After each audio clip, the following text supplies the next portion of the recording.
Studio Ara. तोहके देखी दिल भइल हमर गिल हो, जादव जी ऐसन कबो भइल नाही फील हो।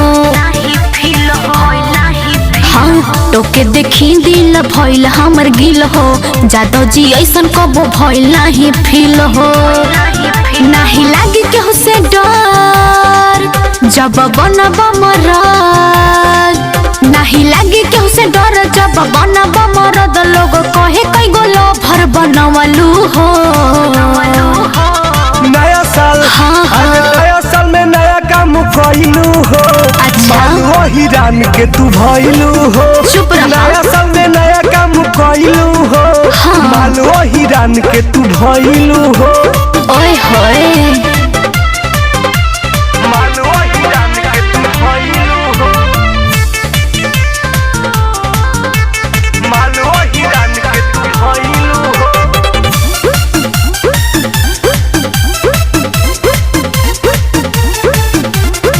पहिर के देखी खुश रहेलू। अच्छा। देलू ग्रीटिंग कार्ड रे।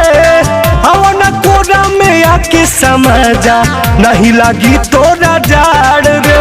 चला नया साल में कहीं घूम आवे के। सुनल भरवा हैप्पी न्यू ईयरवा के दे दो कुछ निशानी हो। चलो नेपाल में नया साल में काटे के साथे चानी हो। बुझला केहू के नइखे परवा, घर के मानव न सलाह। केहू के नइखे परवा, घर के मानव न सलाह। भौजी कहेली ननदो का कइलू हो। नया साल हाँ, हाँ। आज नया साल में नया काम कइलू हो। सचो माल वही रान के तू भइलू हो। आई हो नया दादा। साल में नया काम कइलू हो। माल वही रान के तू भइलू हो। माल वही रान के तू भइलू हो। माल वही रान के तू भइलू हो।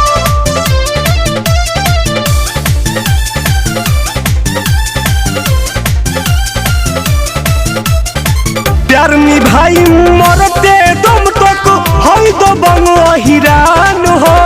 हमरा पता बा। कभी छोड़ी ना कभी तोके टुनटुनावा जान हो। हम सब बुझतानी। अगनिया लोक मिथुन तोहरे खातिर लगवले बानी हम उठलाली हो। पहिला प्यार के पहिला ह तोहफा आके आदि तो चाटो हाली हो। ए बाबू सुना हमरा बाटे पसंद जादव जी के लइकन। हमरा बाटे पसंद जादव जी के लइकन। कहब तू ही आदत धरइलू हो।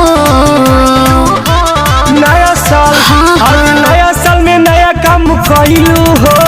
माल वही रान के तू भइलू हो। नया साल में नया काम कइलू हो। माल वही रान के तू भइलू हो।